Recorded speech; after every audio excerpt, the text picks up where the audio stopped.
Bangladesh cricket board BCB নামটা বেশ কিছুদিন ধরে দেশের আলোচনার কেন্দ্রবিন্দুতে আছে, কারণ আমিনুল ইসলাম বুলবুলের নেতৃত্বে থাকা বিসিবির পরিচালনা পর্ষদ ভেঙে দেওয়া হয়েছে গত মঙ্গলবার।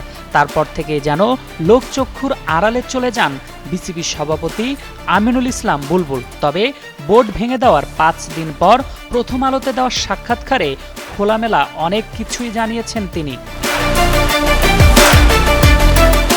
গত বছরের মে মাসে অন্তর্বর্তীকালীন সরকারের সময় বোর্ড সভাপতি ফারুক আহমেদকে সরিয়ে আমিনুল ইসলামকে সভাপতি করা হয়।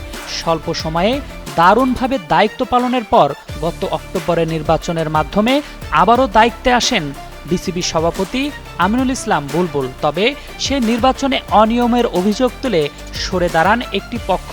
তারপরই আঁচ করা যাচ্ছিল নির্বাচিত সরকার এলে ভেঙে যেতে পারে ক্রিকেট বোর্ড। যদিও বোর্ড ভেঙে যেতে পারে এমন কিছু ভাবেননি তিনি। সাক্ষাৎকারে আমিনুল ইসলাম বলেন, আমি অনেক দিন ধরেই দেশের বাইরে ছিলাম। 20টা সহযোগী সদস্য দেশের সঙ্গে কাজ করেছি, আফগানিস্তানের সঙ্গেও কাজ করেছি। সরকারের একটা চর্চা দেখেছি, একটা বোঝাপড়াও ছিল, যেটা সাধারণত ঘটে থাকে বিশ্বে। আরেকটি জিনিস আমাকে সবসময় আত্মবিশ্বাস দিত।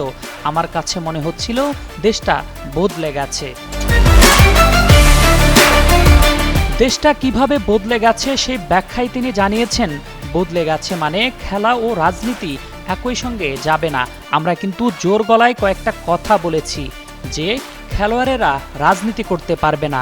সাকিব, মাশরাফি, দুর্জয় যারা রাজনীতিকভাবে জড়িয়ে গিয়েছিল, আমরা বলেছি যে খেলোয়াড়েরা রাজনৈতিক হতে পারবে না। কিন্তু রাজনীতিবিদ কিভাবে তাহলে খেলায় আসে? মানে রাজনীতিবিদদের কাজ তো রাজনীতি করা।